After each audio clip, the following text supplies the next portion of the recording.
We hope you enjoy all of our sessions today. A reminder that today's symposium is on the record. If you're joining in person, please check your cell phones and silence them. That would be much appreciated. If you'd like to ask a question during the Q&A and you're here in person, raise your hand. If the presider calls on you, please stand, wait for the microphone, introduce yourself, and ask your question. You can also ask a question if you're joining via Zoom. Just click on the raise hand icon on the Zoom window. If you hear your name being called out, just accept the unmute now prompt. Your video will remain off, but your microphone will be unmuted so everyone on Zoom and in the room in DC can hear your question. Just introduce yourself and ask your question. Again, all sessions are on the record. Thank you, everyone.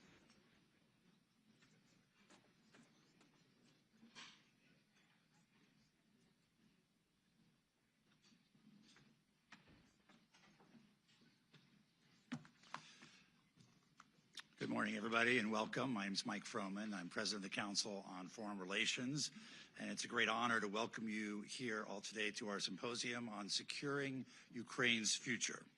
About 6 months ago, the Council launched a special initiative on securing Ukraine's future, led by Senior Fellow Paul Stairs. The initiative is really focused on 3 areas: achieving peace, how can a just and durable peace deal be reached, preparing for and realizing Ukraine's economic reconstruction and recovery, what needs to be done to boost economic growth and rebuild critical infrastructure, and thirdly, building a framework for Europe's long-term security. In these areas, as well as the state of play in Ukraine, those will drive the issues of today's symposium. In a moment, we'll play a short video that explains some of our work in this area, but before we do, I'd like to provide just a little framing context. Russia's full-scale war in Ukraine just marked its 3rd anniversary, just a week ago, and President Trump is determined to bring a swift end to the conflict. Needless to say, we are meeting at a particularly dynamic time for the situation in Ukraine and the relationship of the United States to that conflict. And as a response to that dynamism, we have a full day of sessions in store for you, including this morning's keynote address on the path to peace in Ukraine, Ukraine and the future of European security, and reconstructing Ukraine. It's in that spirit that I have a great privilege of introducing this morning's speaker for the keynote discussion, General Keith Kellogg, Assistant to the President and Special Presidential Envoy for Ukraine and Russia. He previously served as the National Security Advisor to former Vice President Mike Pence and Chief of Staff and Executive Secretary of the National Security Council in the first Trump administration. And our presider this morning is Margaret Brennan, the moderator of Face the Nation and the Chief Foreign Affairs Correspondent for CBS News. We're also lucky to have her as a member of the CFR Board of Directors. After the introductory video, General Kellogg will come up to the podium, give some framing remarks on Ukraine's path towards peace. Then Margaret will come up and moderate a session with him before taking questions from all of you. We also have about 300 people on Zoom. And after that, we'll move to a panel on Ukraine and the future of European security to discuss how the war has upended the region's security and how the NATO alliance might evolve. All of this is made possible with the support of the Wachenheim Program on Peace and Security, and we're very grateful to the Susan and Edgar Wachenheim for their support of the Council more broadly. I'd like to remind you that today's discussion is on the record, and with that, we'll turn to our introductory video. Thanks for joining us this morning. More than 3 years since Russia's full-scale invasion of Ukraine, the conflict has devolved into a war of attrition. The war has exacted a heavy toll on the Ukrainians and the Russians alike. Hundreds of thousands of Russian and Ukrainian soldiers have been killed or wounded. Millions of Ukrainian civilians have been killed or displaced. Ukraine's infrastructure, from residential buildings to the energy sector, has been damaged or destroyed.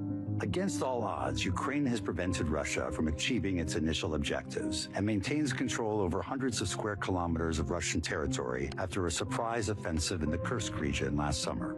But Russia continues to occupy some 20% of Ukraine, making significant gains late last year.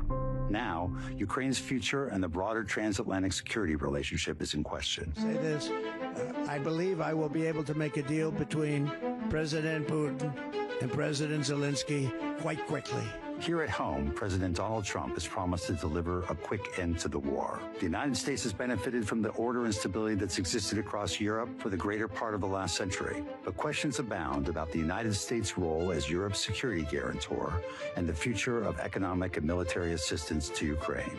At the same time, Europe has struggled to find its footing and step up to not only defend Ukraine, but provide for its own long-term security.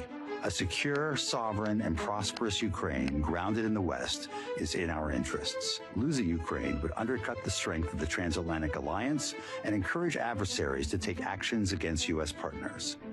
It would also mark the first victory for the emerging axis of autocracies.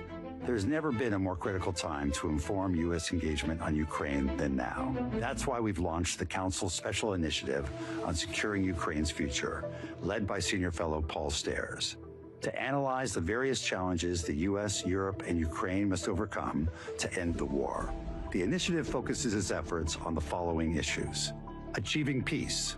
How can a just and durable peace deal be reached? What are the necessary conditions for all parties? How can the United States best facilitate that peace? Preparing for and realizing Ukraine's reconstruction and economic recovery. What does Ukraine need to boost its economic growth and rebuild its critical infrastructure? How can this be achieved? What external support is needed? Building a framework for Europe's long-term security. How can Ukraine be integrated into the European framework? What does Europe need to do to deter Russian aggression in the future?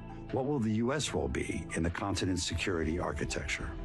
Since its inception in 2024, the Special Initiative has convened meetings with top experts and policy officials and commissioned actionable policy reports that provide innovative solutions for the conflict's most complex challenges.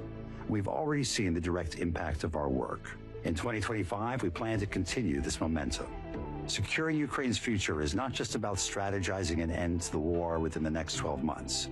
It requires looking past the cessation of hostilities to tackle the long-term economic and security challenges for Ukraine, Europe, and the United States.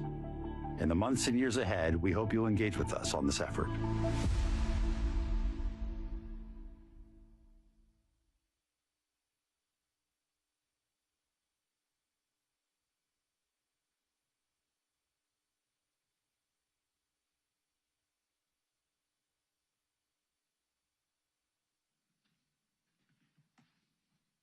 Well, thank you to the Council and President Froman for the invitation to speak to you today.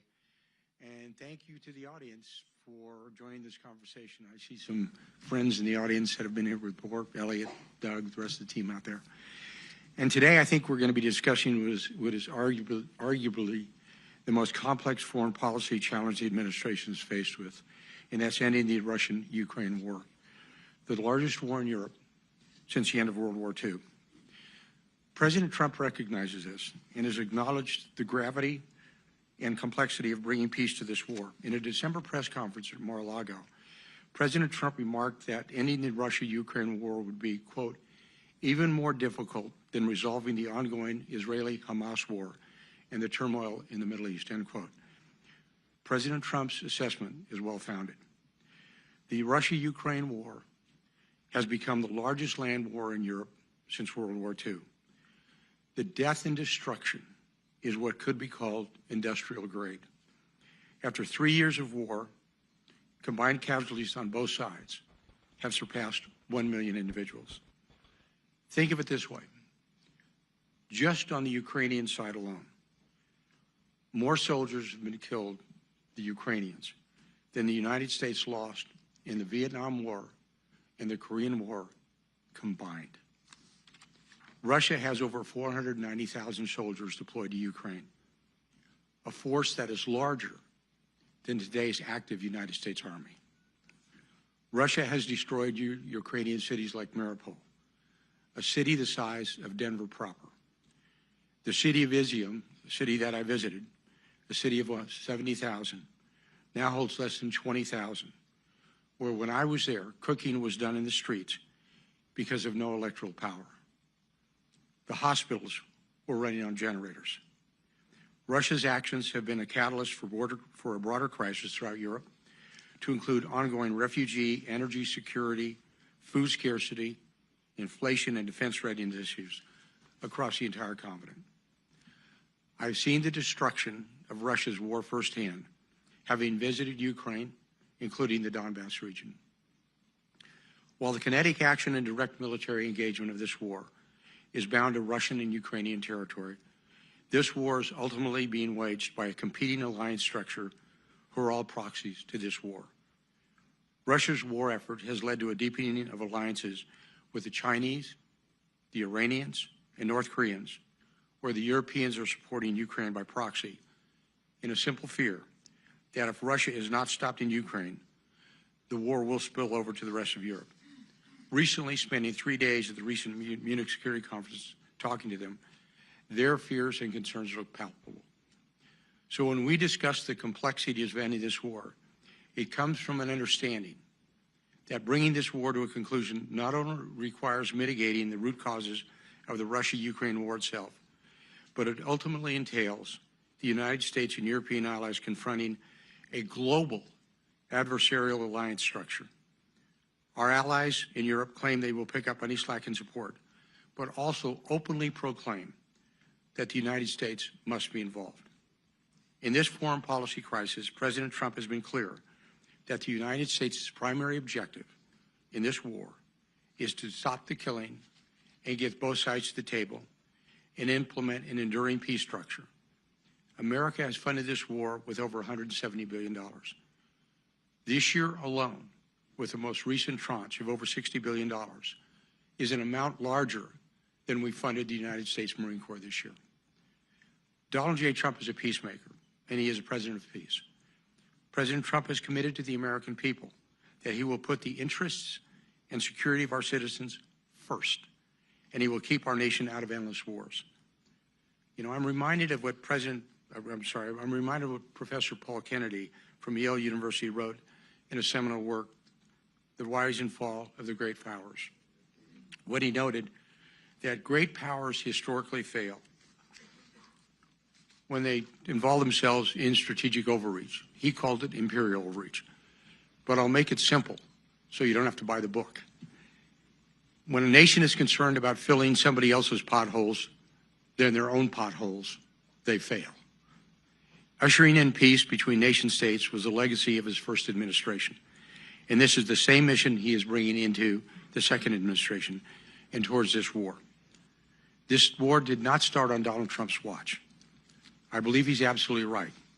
It would not have started if he was in office, and the strategy of the previous administrations, as much as it takes, as long as it takes, to me, was not a strategy, but a simple bumper sticker. Despite the past, President Trump is working hard to bring a peaceful resolution to this war.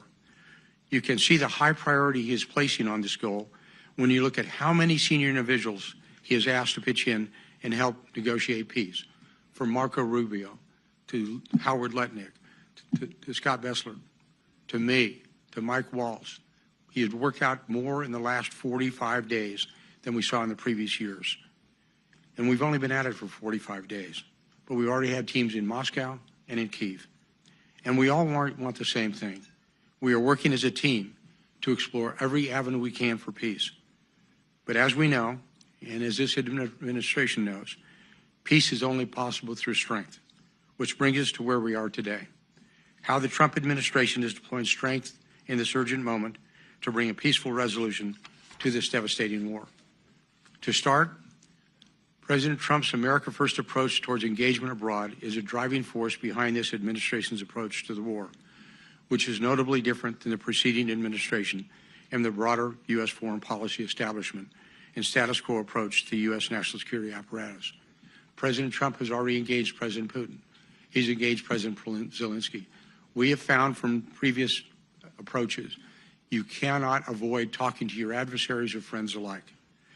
President Trump has elevated the United States priority as bringing peace to both sides rather than framing this war as one side winning over the other, an approach would only serve to drag America into an endless proxy war to the detriment of our own national security interests.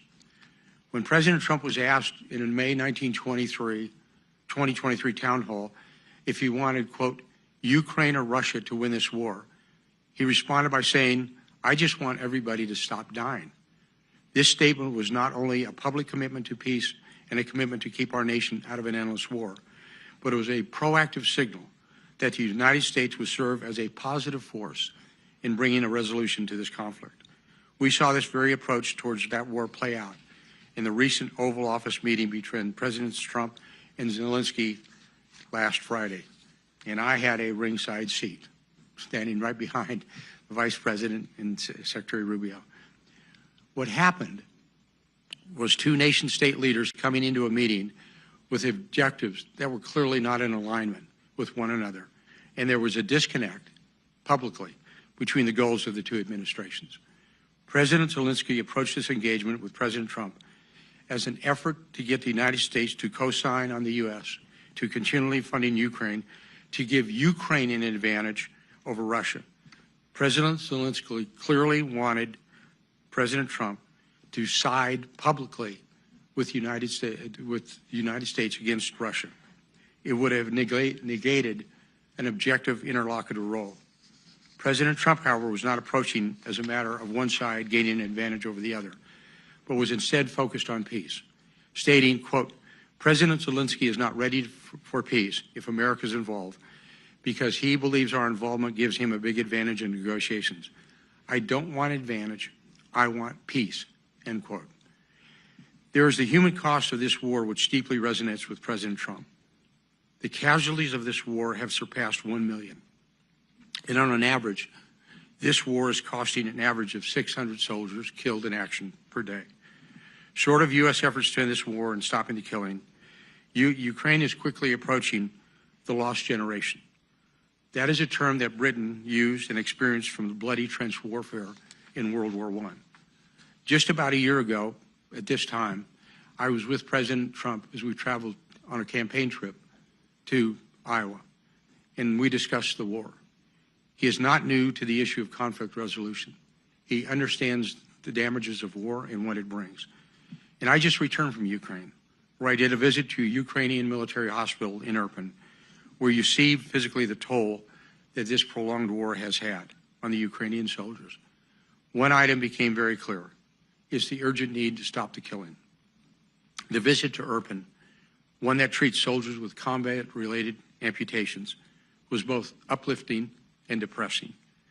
Uplifting in seeing soldiers recovering from grievous injuries with a positive attitude, yet at the same time depressing because their physical losses were absolutely catastrophic. This is where President Trump is coming from. He sees the war from both a human dimension and from an American strategic view. There is also a broader strategy at play in President Trump's approach to this war that is informed by the realization that the United States needs to reset relations with Russia. Not engaging with both allies and adversaries is essential in diplomacy. In the previous administration, a mistaken approach was taken in which the United States failed to engage with Russia and leveraged strong diplomacy coupled with credible deterrence to end the war. Nation-state leaders, particularly during times of war, have a primary duty to engage in direct diplomacy with each other and exhaust every lever of statecraft to resolve conflicts and keep our nation out of endless wars. For the President of the United States to not engage with a leader at war has had immense ramifications for our national security. The continued isolation and lack of engagement with the Russians as the war in Ukraine continued is no longer a viable or a sustainable strategy, and is certainly not a responsible approach diplomatically for the United States to continue. These reasons, the human cost of this war, the need to reset relations with Russia to secure Americans' vital national interest, and ultimately to stop U.S. entanglement in an endless proxy war are the driving reasons why President Trump's approach and the framing of this war is distinct from the broader conventional approach that we see publicly to the war. So what you are seeing now and what you are witnessing are urgent efforts by the Trump administration to bring both sides to the table in order to get to a peace settlement. And bringing both sides to the table means applying pressure points and incentives, sticks and carrots, on both sides to get them to the table and agree to peace terms. There are aggressive movements from the administration underway to apply pressure points towards the Russians and obviously to the Ukrainians as well. The seizing of frozen Russian sovereign assets to rebuild and rearm Ukraine, maximum pressure sanctions on Russian energy are a few of the tools the president is leveraging to get Russia to a peace deal. Look at the current sanctions, especially against the shadow fleet that carries 70% of the oil, illicit oil that comes out of Russia. We sanctioned those vessels by name. 70% of that oil comes through the Baltic Sea. The president has been clear that all options are on the table to end this war. For Ukraine, the president is also applying both pressure points and incentives to get Ukraine to the table. The critical minerals deal is an important part of this effort to get Ukraine to the table. And President Trump approaches diplomacy and engagements in a very transactional manner, with economics as the foundation and driving force behind international affairs in President Trump's America's first, quote, transactional diplomacy, end quote, model. The transactional diplomacy approach is why, in his discussions with foreign leaders, is the first question them is often to ask, as I found the very first time we were in the cabinet room when a foreign official came in. The comment was, quote, what is the trade imbalance between our two nations? That is the same underpinning of the proposed critical minerals deal between the United States and Ukraine. It sets a foundation in which the United States can receive a direct return on its investment in Ukraine. The United States has been Ukraine's leading partner in supporting Ukraine's defensive war from Russia to the extent of over $170 billion. This deal, the critical minerals deal, in one sense, is a mechanism in which the American taxpayer can begin to be recuperated from the costly financial sustainment of this war.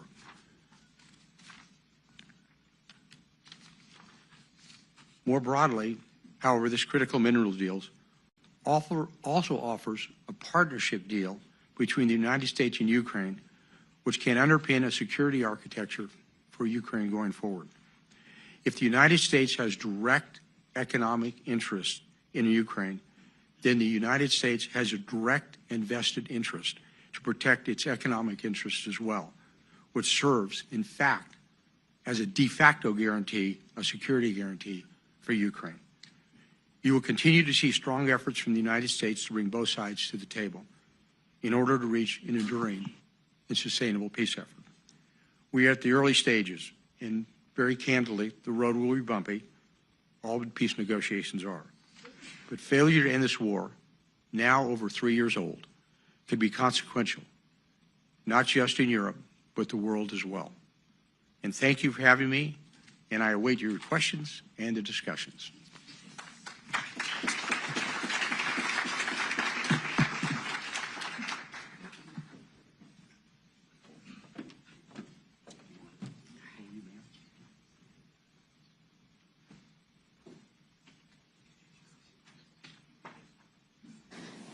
Thanks to all of you for joining this morning, and thank you for your remarks. Thanks. For all of you here, we're going to have about 25 minutes of conversation before we open it up to questions from all of you. So this meeting is on the record, and I see my fellow reporters in the gathering here. There are a lot of very specific questions. I know you don't want to talk in specific terms, but we have seen just such a flurry of news in the past 24 to 48 hours from the administration, including the CIA director just yesterday going on Fox News and announcing that intel sharing with Ukrainians was being cut off. My network, CBS, is reporting that's all intelligence sharing, including targeting data for U.S.-provided weapons like HIMARS. There is some defensive intelligence being allowed for Ukrainians to protect themselves.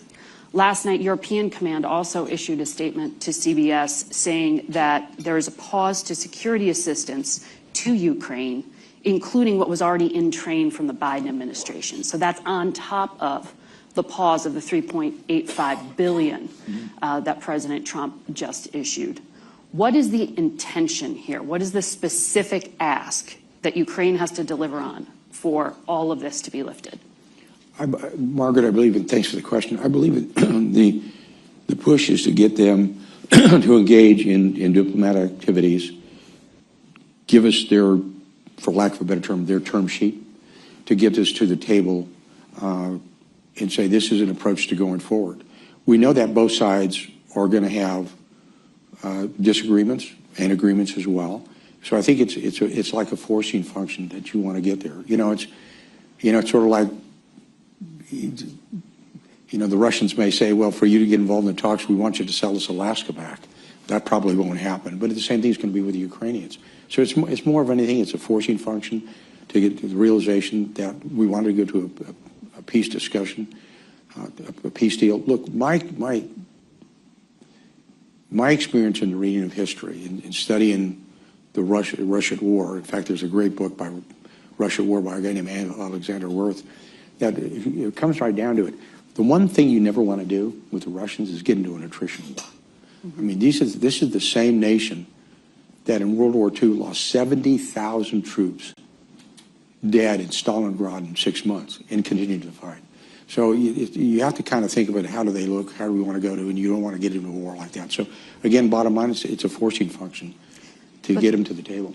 But that's a pretty major concession to Russia to constrain Ukraine's ability to target and hit Russian forces. This pressure really seems to be directly impacting potentially what they can do on the battlefield. Yeah, but this is one of those, very candidly, they brought it on themselves, the Ukrainians. What I mean by that, look, when we were in the Oval Office last week on Friday, and I'll kind of give you the background a little bit of it. When we talked with President Zelensky before that meeting, there were 13 U.S. senators at Hay Adams. And we said, okay, this is like stage managing. This is what you want to say. It's basically going to come in. We have a precious metals deal. You're going to sign the deal. You're going to have lunch, have a press conference, exit stage right, and you're good to go. We continue to go. What happened became a very combative press conference that went on for almost, 50 minutes. That caught everybody a little bit by surprise. I was, right there. And I think what happened is they said, wait a second, this is not what we thought this was going to be. You don't negotiate peace discussions in public. You don't try to challenge the President of the United States in the Oval Office that, in fact, you need to side with me and not the Russians. You don't become an independent interlocutor if you look at something like that. And he was forewarned. It's not like President Zelensky was not made aware that this is what we wanted out of the Ukrainians, to basically say, go here, it sets the next stage, it opens up, it goes forward. So I don't blame the President of the United States at all. I think he made a decision, as he is the Commander-in-Chief under Article 2, Section 2, that he wanted to do. And it's sort of like saying, okay, this is where you want to go. We're going to play it real politics. So President Zelensky has at least twice now said, though, that he is willing to sign that deal, that he left the White House without signing after he was kicked out. He's also offered some public remarks that seem somewhat contrite, conciliatory. What does he need to do to turn the intelligence and weapons back on? Or is that off the table entirely? Is the U.S. position now that we do not support Ukrainian military operations against Russia? No, look, I'll give the second part of the question first. Look what President Trump said in the State of the Union. He was very magnanimous. He was very magnanimous in the Oval Office. And it's very clearly, he's going to, basically there's a pause. He didn't say it was over. He said it was a pause of it. And how long is the pause? Well, here's where, and I'll answer the first part of the question now, because it's a great question. Look, my experience working with him is, it's sort of like if all of you have a contract, you sign a contract for a car, for a house. Before you go forward, you have a signed contract. And part of it now is, okay, sign. The reason he came to the White House was to sign a document that was going to say, this is us going forward. It's not signed. My point would be, and my personal belief would be, you don't move forward until you get a signed document, period. When we get a signed precious metals deal, and he had an option to do that when I was in Ukraine, and they didn't do it. They had the option to do it last week and didn't do it. I wouldn't do anything until we said signed document. But he's offering to do it. Pardon? He is offering publicly, at least, to do it. There's a difference between offering to do it and doing it. What's the holdup now? Sign the document. Can he docu-sign it? Can he email it? These things? That's a great question. I don't know. Because that seems pretty quick to resolve. But it's like, if he was going to sign it, it was Secretary of State Marco Rubio. He's the chief diplomat in Sevilla. from Ukraine, or is it, you know? Is that where we are now? It's Well, the protocol that's being I think the negotiated? protocol is you sign a document, and once you sign the document that you want to go forward, that you're serious about it, then I think you can move forward. And I think we've seen too many, you know, starts and misses as we go forward on this. And I think that's part of the issue, is how serious are you to get to peace discussions? And you look at the public comments and you look at the private discussions, and it's one of those, this is over to you. You figure it out. By the way, this is not something that is unusual. When I was in Kyiv 2 weeks ago, I was very clear to President Zelensky the outcome if we didn't have a signed agreement. I was blunt and clear that this was a thing that could have happened. Sometimes, and I will be very honest with you, some people always misread the room with President Trump. And you better understand when you play with President Trump where he's going to and what he's, you know, when he goes for some type of a deal. And what happened is President Zelensky, he misread the room last Friday, and I think he misread what I was telling him when I was in Kyiv as well. That sounds personal at this point rather than strategic. No, well, I think it is strategic. It's not personal at all. I think what it is, it shows a negotiating style. It shows an understanding of what you're presented with. And it's basically that's how negotiations work. Negotiations are a lot of times personal. I mean, when you go back historically, when you look at, you know, negotiations, how they've been solved, they are done personally. You know, go back to what happened in the Treaty of Portsmouth with Teddy Roosevelt, between then the Russians and the Japanese. It was his personal involvement on a personal level that caused the Treaty of Portsmouth to eventually be signed. And I look at it, when you look, I don't care if it's Henry Kissinger and Lee Ducteau or whoever's out there, they're always personal, but I think there's underlying themes behind them. But to be clear, once we get through the protocol and the signing of this economic agreement, which is what the Treasury Secretary calls it, not a minerals deal, does the intelligence switch back on? That's up to the President of the United States. So it's not necessarily do this and this is the result. No, it's up to the President of the United States. I am not the President. I didn't get a single electoral college vote. It's up to the President, and he's the Commander-in-Chief, and he's the President, and I would never, ever speak for the President. It's going to be his call. Well, I'm asking that because it's confusing, frankly.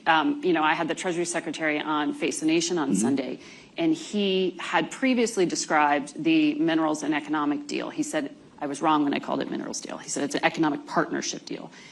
But he said that initially was a building block towards peace. After the Oval Office confrontation, he said, now we need peace before we see the economic deal. That was Sunday. I know things change really quickly, and there are a lot of cooks in the kitchen. But what is the position now? It still sounds like it's an open question if U.S. military and intelligence support for Ukraine will ever be turned back on. Is that right? Well, I look at the word and define the word pause. Pause did not, the President of the United States did not say it is ended. He said it is paused. That is transitional. And he is the one who makes the decisions. No one in the administration, none of us, should ever try to speak for the President. That's his call. And I would leave it up to him to make the decision when he thinks it's equitable or when a pause should be lifted. But to me, Margaret, I think he's got a great team of advisors around him, from Marco Rubio to Scott to Howard to Mike Waltz, to that whole team that you see there. It's a synchronized team. We're all in sync together. We were all talking about it. The lines of communication are open, but we all say, one guy owns this, one guy runs this ship. You know, I'm a Westerner, you know, and a Westerner, you've ever heard the term, you ride for the brand? You know, if you ride for the brand, the trail boss is Donald J. Trump, then you ride for the brand, you're with him. So you are based, you have an office at the State Department. And at the White House. And at the White House. Steve Witkoff, the envoy to the Mideast, is also now involved in the Russia portion of this. He also has an office at the State Department. And in the White House. And in the White House. Okay. How much coordination is there between the two of you, or is this completely parallel? No, Steve's a great guy, and we've got a really good relationship. And my deputy, John Cole, and Morgan Ortegas are working well together. We talk well together. My office is in the state or on the 7th floor. His are on the 5th floor. I know where his offices are in the White House. And we're in sync together because we understand the importance behind it. And I think what's happened is because the relationship that Steve has on the Russia side, that also actually started because of MBS, Mohammed bin Salman, the crown prince in Saudi, and he brought in Kirill Dmitriev, who's the interlocutor with Russia. He runs the Sovereign Wealth Fund. And so he brought them together. So it made a lot of sense to strategically say, okay, with Steve, and I'm talking with Steve, is Steve, you run this lane really hard, and I'll run this lane really hard, and we're like this together. We're talking about it, and we're sort of comparing notes that we want to be and providing that. And Marco Rubio made a great point when he was asked about it, because he was asked on a program about the special envoys. The beauty that Steve and I have is that's all our focus is. I'm focused on this and he's focused on that. We build our teams out that way, and it makes it really good. So that's a long answer to a short question, but Steve and I are in sync. We're together. We talk.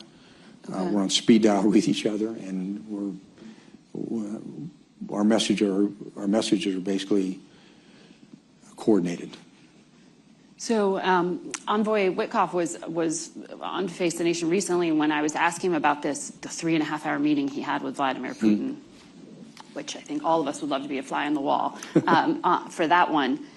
He said he went by himself. There was no foreign service or intelligence officer with him. There were translators. He said 2 in the room. Were those U.S. translators? I don't know. When he did that interview... if you say he didn't have anybody with him, probably not. That's what he said. Yeah. Yeah. So were there notes from that meeting? Is there any record? I wonder, because that's an extraordinary amount of time with Vladimir Putin. Yeah, there were notes that were brought back, that Steve brought back. And so we are aware, it's sort of like a quid pro quo, where you want to go and what you want to do, and the discussions that were made. And it's their term sheet, essentially? Well, I use the term sheet, and term sheets, the answer is, yeah, in generalization, but it's like when I say term sheet, that's when I kind of made, obviously it wasn't a bad joke, but the fact is like the way they want Alaska back, nope, not going to happen. But we have an indication of where the Russians are, and we want to do the same thing with the Ukrainians as well. And to me, we had a wonderful opportunity to get there. So lost it.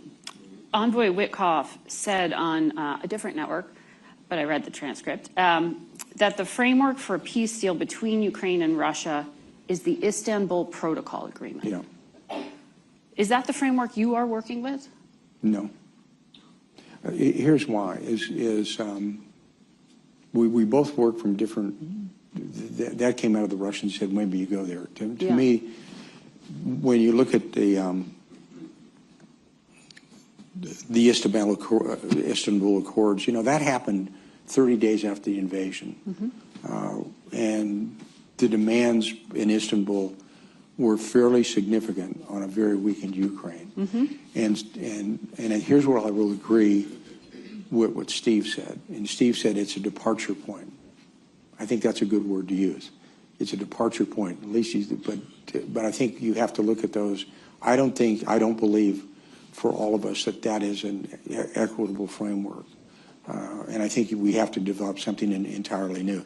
You can start from that position if you want it with the Russians, but that is going to be something up to the negotiation teams going forward, what they want to look at. And I know that President Erdogan would obviously like to use that as a starting point. But I think any reasonable person has to look at what those accords actually said. Right. And you read each one of them quite clearly what was demanded. And I think now when you look at it, even though Ukraine at the time was agreeable to some of the conditions there, you have to look at the time frame when that was done. And that was when the battlefield was in flux. It was 30 days after the start. They were still fighting around Bucha. They were still trying to evict them from Kharkiv, the regions around Kharkiv, and it was a pretty strenuous fight. So you have to go to today. You can't go back 3 years ago. Yeah, the Institute for the Study of War issued an analysis of that, saying the draft protocol leaves Ukraine helpless in the face of future Russian threats of aggression. It sounds like you agree with that assessment. Yeah, I think it said it also restricted any bilateral security agreements. So this is not the Trump administration position. No, I think Steve made the comment as a general comment. It is not the Trump administration policy because they haven't made their policy. You know, the president said this is where we're going to be because we haven't got to that point yet. You know, that's what, you know, I like the term sheet. We know that what the term sheets are going to be, and then you can, you know, pivot from a known point and say, okay, this is where you're at. In your remarks, you use the phrase "a credible deterrence to end the war." In your mind, and you have a military background, obviously, what does that mean? Because that could be interpreted as a security guarantee. Yeah, well, I think when you look at it, there's a tendency to default to kinetics. When you talk about a security guarantee, that means 50,000 or 100,000 or 80,000 troops right on the border, right on the line of contact. It is more complete than that. I think you have to look at it when you talk about security guarantees. It's not only the kinetic piece, the military piece, which is clearly important, but it's also the economic piece, the sanctions. What are you doing with the frozen Russian assets? There's $300 billion in Belgium right now. What are you going to use those with? And primarily that's oligarchs' money. Do you want to seize that? Pardon? Do you want to seize that? I think you have to have that President Putin needs to understand those assets that can't be seized as long as the Europeans are willing to do it. And that's going to be up to the Belgiques to want to do that. But it's also diplomatic as well. And I think part of this process is it's an unusual process in the sense that we were not confronted with this 4 years ago. You know, when 4 years ago you looked at North Korea, was think of a quad chart. The North Koreans were over here, the Iranians were over here, the Russians, you know, were over here in working that issue, and the Chinese were over here. Well, now they're all together, and they're all together. You actually got a defense arrangement between the Russians and the North Koreans. North Koreans are fighting outside of Kursk right now. I mean, conceptually, you could see that if there's a war in the Korean Peninsula where over 20,000 U.S. troops are, you could see Russian troops fighting because that's part of the agreement. And I said, we weren't confronted with that 4 years. It's a brand new arrangement. And so what President Trump did before is he kept them all segmented. It's sort of like the game of whack-a-mole. That every time a mole would come up, you whack it down. Well, all the moles came up. And now we've got to figure, okay, how do we deal with this? Nestor made the comment about geostrategically. This is not just a European problem. This is a global problem. And I think we have to approach it that way as well. You can't just isolate Europe. So that's going to be the issues going forward, and I think the president appreciates that. And it's something that we appreciate. Steve does, I do, Secretary of State Rubio does as well. That we've got to manage this, stage manage this in a way that protects U.S. equities into the future. So does credible deterrence mean that the Trump administration would backstop European peacekeeping forces? That came up in the Oval with the Prime Minister of the UK, and it wasn't clear what the U.S. answer was. Well, I think that's part of the discussion we're having with the Europeans as well. When you talk about what does backstop look like, define your terms. You know, I think back in my Jesuit education days when I had a professor that said, always define your terms. I said, that's going to be important. What does it mean? But the Europeans were very clear when I was in Munich. They said, we support Ukraine as long as you're there. And said, well, what does that mean? So I think that's the reason you have to, the diplomatic side, with the presidents and prime ministers and chancellors of Europe, what does that look like? The economic side, what do sanctions look like? What is frozen assets, whatever it's going to be? And then we also look at the military side as well. Look, I made that comment a minute ago. It's pretty interesting to me when you look at it and isolate it to one issue. When you look about the sanctions the U.S. put on, we actually sanctioned the Shadow Fleet by hull. Sorry, the Shadow Fleet, are you talking about the sanctions on Iran? No, the Shadow Fleet was the fleet that carries the illicit oil coming out of Ukraine that's going to some of our allies out there, like India. From Russia. From Russia. And 70% of the illicit oil is, in fact, going through the Baltics on that fleet. We have sanctioned each individual ship by name, USS Kellogg, USS Smith, whatever it is out there. In 2018, 2019, we did something very similar with the North Koreans. We actually sanctioned their fleet that was moving coal from Korea to China. And we used U.S. Coast Guard assets. And we've got 10 world-class cutters that can do that. You actually start interdicting the fleet, and there's ways to do that with the allies. And you start setting that down. And those are kind of things that you do economically that would really make everybody stand up and say, okay, they're serious about this. Bring them to the table. This is what you're going to do. But those are the kind of options that we have to have. So is putting further sanctions on Russia an option at this point? Well, because we haven't heard, at least, that they've been offering any concessions. you know, Margaret, it's not so much more options; it's the enforcement of the options. I think what's happened when you look at if you ranked order the sanctions, I think if it was between 1 to 10, we're probably at a 7. The problem is with enforcement, we're probably at a 3. And so that's where I keep going back to that one to kind of make a point. If you're serious about the sanctions and you do it, not only the Russian sovereign assets, but there's other things that you can do if you want to do it as allies to do it. And by the way, some of the allies are actually doing that in the Baltics. They're actually intercepting some of those vessels. Now, people come out and say, well, there's international laws, there's international rules, and it's, but you can seize or board some of those vessels to kind of make the point. So the sanctions are there. I think the most important thing is the enforcement of the sanctions, not necessarily the sanctions themselves. You think the Trump administration needs to enforce sanctions against Russia more strongly, or you're saying other countries? I think we recognize the opportunity to do so, and I would remind everybody, the war's been going on for 3 years. We've been in office for 45 days. You know, kind of okay. We kind of know where we're at. We're trying to figure it out, and this is where we're going. I want to take some questions from those in the audience as well. But as we gather those, can you quickly tell us what is in the economic partnership deal at this point? Well, Have the terms changed? The deal, you know, when we talk about, and you know, I'm going to be honest with you, you know, if a precious metal hit me in the face, I probably wouldn't know what it was, but I do know what they are. And I think part of it is just not only oil infrastructure, but the rebuilding of that infrastructure. But also you're looking about some precious metals. And I'll use titanium as an example. You know, titanium is, they export it, we import it. And it's designed for a lot of things that we use in the defense establishment. And the ability to reach and to use those. And here's the thing, and when I was talking to the president about it, I said, one of the things we probably ought to do before we really lock ourselves down is get the U.S. Geological Service to actually inventory that. Because the last time that those precious metals were even inventoried were done in the Soviet days. So you're kind of taking a little bit of a leap of faith in what's actually out there. We do know that it's called the Ukrainian Crescent, and it's on the western part of the Dnieper River, that there's a huge crescent of those precious metal areas that are there. Some of them are also, by the way, in Russian territory, Russian-occupied territory now. And part of it, I think the most important is, it's an economic security deal. And what I mean by that, and we tried to get across to President Zelensky and his team, look, when you get involved economically with somebody, I don't care if it's setting up McDonald's hamburger franchises or the precious metals, you invest yourselves diplomatically, militarily, economically, in the future of this country. And that's what we're trying to get across to them. That, look, this is something that is a big deal for us because President Trump is a transactional leader, and transactional starts with economics. And so we thought this was a good start for Ukraine and for an alliance that will continue to build with the United States and Ukraine. Michael Gordon here in the front row has the first question here in Washington.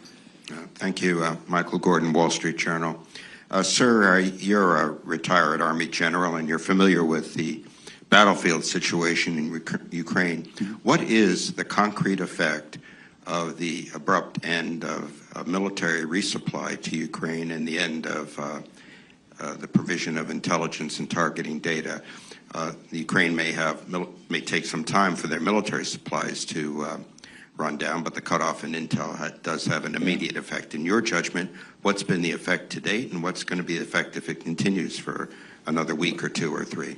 Well, Michael, thanks for the question. I think the best way I can describe it is sort of like hitting a mule with a 2x4 across the nose. You got their attention, and it is significant, obviously, because of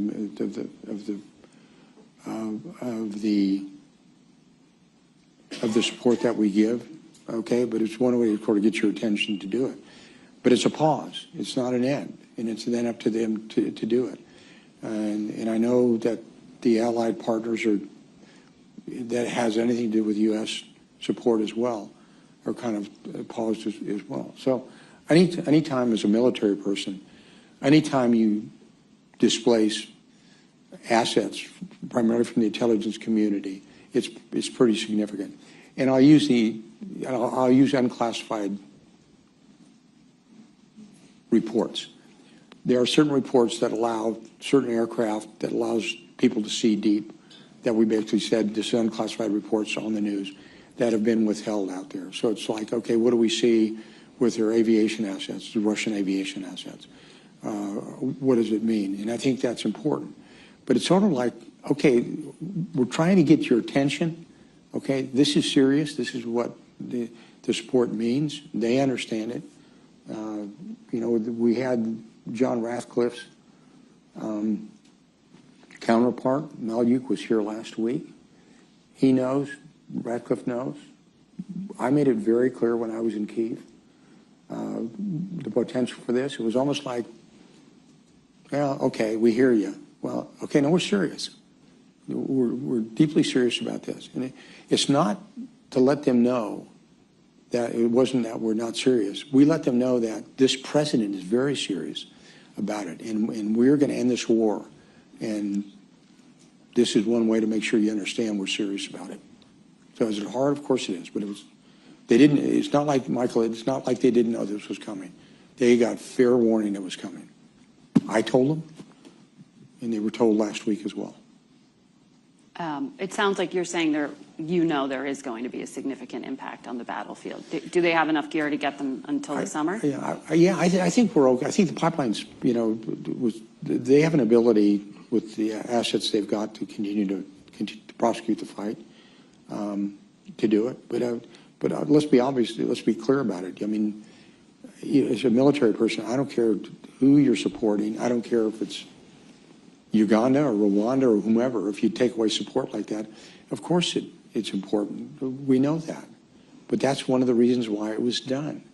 It's almost like, you know, can I give you an example, a personal example? And, you know, I've got two granddaughters, and their nickname for me is Pop Pop, okay?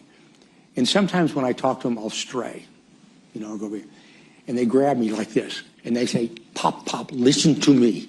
Okay, this is one of those, listen to me. We're serious about this. And you need to understand we're serious about this. And this is one of the ways we made sure they understood. And I think as a result of that, they realize we're serious. And they need to get serious about it as well. You know, that Michael, and to go back a week, that 50 minutes in the Oval Office was entirely preventable. President Trump was very magnanimous in that for the first 30 minutes. I'd ask you to go back and look at the tape, not once, but 2 or 3 times, and everything he did. And that went, as the term is, that went south real quick. Mm-hmm. Jill here in the center of the room. Thank you very much, General Kellogg. Jill Doherty from Georgetown University. I wanted to ask you about Russia. I believe you said that the administration has seen a change in Moscow. Could you define exactly what that change is? Because at least publicly, it appears that President Putin has the same demands now that he had 3 years ago, which would be essentially territory. They keep what they've got, even if they don't hold it. Zelensky goes, and no NATO. And there are probably others. But can you tell us specifically what is the change in Moscow? Yeah, you know, that's, you know, it's a great question, because I think what you want to do, you have to, you know, I think leaders have to talk with one another. And President Biden didn't talk to Putin for over 2 years. President Trump has. So starting the changes, we're talking. And that doesn't sound like much, but it's important that you've got leaders talking. The second is, of course, they're going to make their term sheet large. That's the reason I made that comment about who knows what they're going to ask about, but that's a starting point. It's not an end point. You know, I go back at the start of the SALT negotiations years ago when I asked the leaders who were running the SALT negotiations. Ed Rowney was one of the guys who led that. And he said, understand how you negotiate with the Russians. You know, when you come into a room, 2 doors, you come into a room. You know, Americans come into a room and negotiate, we walk halfway across the room. The Russians come in, they stand on the side of the wall. So what do the Americans do? We go we go another quarter way across the room. And we understand how they negotiate. We know what's going to happen. But the fact is that their talking is very, very important. And I think that's the first step. So when you say there's a change, they're willing to talk about it. And I think, so it's not necessarily what the terms and conditions are. Look what President Trump has said about that. I mean, he's been pretty good about what he said. He said basically all options are on the table for the United States where it wants to go. And he's made that very, very clear to President Putin when he talked to him, and when Steve Witkoff talked to him as well. So I think the very fact that you're starting to talk is important, because you don't know where they're at until you get that term sheet. And I think we've got a preliminary. We kind of know where they're coming from and knowing what they want to do. We kind of need the same from the Ukrainians. And then you kind of put them together and you say to the president, our president, okay, Mr. President, this is what it looks like right now. This is what the picture looks like. Now, this is where we think, as a team, this is where we think that you can give and take and where you want to go. So are we down to the absolute end state? No. But remember what President Trump said. He actually talked about the potential of getting territory back from the Russians. He said that. That's a public comment from him. So which territory? Pardon? Can you tell us? He didn't say. It's almost like, you know, remember the president said he was going to end the war in 24 hours. We didn't say what day, what year. So I think this is good that they're talking, and I think both sides talking is very, very important to get there. And look, this is, let's be very, very candid about it. There's no love lost between Ukraine and Russia right now. But this war is a war that, and when I've been over there, I mean, the loss of humans is critical. And in fact, by the way, and the reason and I know I'm diverting just for a bit on that is, I actually talked to President Trump on the campaign trail well over a year ago, and we talked about this thing, the lost generation. It's real. If you look at the demographics of Ukraine, I can show you where the demographics on the loss of military-aged men, at this time 25 to 35 years old, has gone down considerably. Plus the amount of people that have left their country right now, middle-aged men, military-aged males as well. And we're talking over 100,000. And so the Brits still feel that. They still talk about the lost generation. We don't want Ukraine to be in that position where you've got a lost generation. But again, it's a long answer to a short question. The fact is, we're kind of getting the broad parameters of where the Russians are looking at, what they want to do. The president will see that. But you got to get both.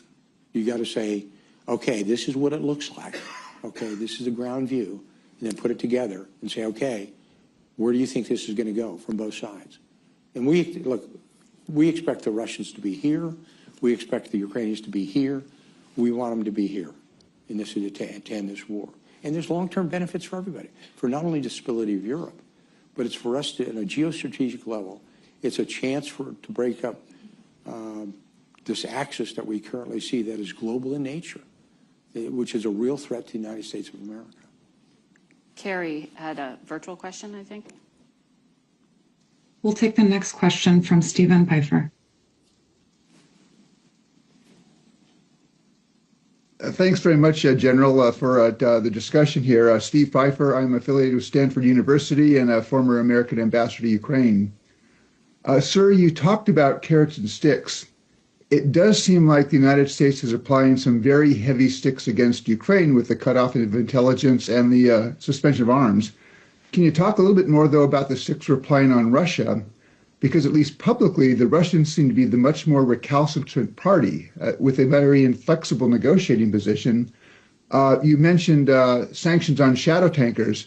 Has the Trump administration sanctioned additional tankers? You said something about seizing assets. Are we now moving to seize the Russian frozen bank assets? But what are the sticks we're trying to apply on Moscow to get Russia to become more accommodating? Because right now it does look like we're leaning pressure really on the Ukrainians, but not on the Russians. Thank you. Okay, thanks for the question. Okay, and I'd challenge you with this. And it's almost a binary, it's a question with a binary answer. Do we have a term sheet from the Russians broadly? And do we have a term sheet from the Ukrainians? The answer is yes and no. So when you look at applying the pressures, we understand the pressures, but we kind of understand the pressures we can apply. Again, I remind everybody, we've only been at this for 45 days to get there, but we know what we can apply pressures where they want to go to. But they reached out fairly fast. Steve Witkoff went to Moscow, was able to talk with Putin for 3 hours. There was a call that was made between President Putin and President Trump. And we offered, when you talk about the pressures, the fact is, when the Ukrainians came last week, they had an invitation to sign a document in the Oval Office, have lunch with, they came to Washington, D.C., had that invite, and frankly, walked out of here with nothing.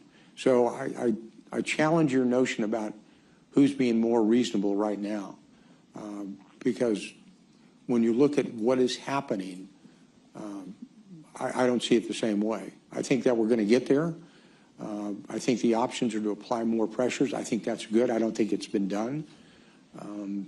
But I think the opportunity is there to do it, and that's going to be up to the President of the United States. Okay. Do we have time for one more, Carrie? Okay. I'm going to go wrap on time up here. But it sounds like you have a lot of people here who want to talk to you. So I'm gonna leave it here for us today. Thank you all virtually for tuning in. Thank you, General Kellogg, as well, for your time and for taking questions. The video and transcript of the symposium will be posted on CFR's website, and you can join for Session 2, Ukraine and the Future of European Security, beginning 15 minutes from now. Thank you. Thanks, Margaret. Thank you, General.